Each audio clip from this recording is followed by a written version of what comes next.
अहिल्यादेवी होळकरांचं कर्तृत्व, त्यांची दृष्टी, त्यांचं प्रशासन कौशल्य हा कुणाला अभिमान असणारा विषय आहे.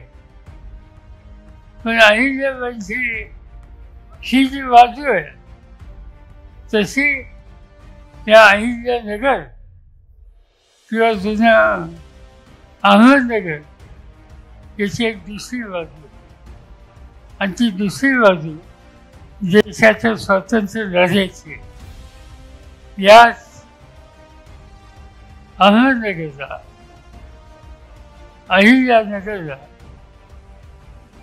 1942 साली 8 ऑगस्टला एक महत्त्वाचा कार्यक्रम गांधीजींच्या नेतृत्वाखाली मुंबईमध्ये झाला. ऑगस्ट क्रांती मैदानावर काँग्रेस पक्षाची कार्यकारिणी होती आणि महात्मा गांधींनी सर्व भारतातून घोषणा केली. महात्मा गांधींना इंग्रजांनी अटक केली आणि पुण्याच्या आगा खान पॅलेसमध्ये त्यांना नेऊन ठेवलं. पण काँग्रेसची कार्यकारिणी त्या ठिकाणी होती.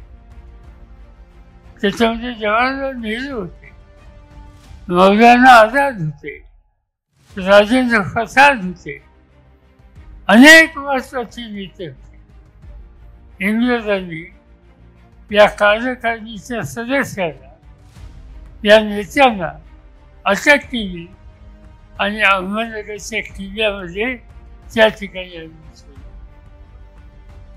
या किल्ल्यामध्ये एक महत्त्वाची गोष्ट घेतली आणि ती पंडित जवाहरलाल नेहरूंच्याकडून.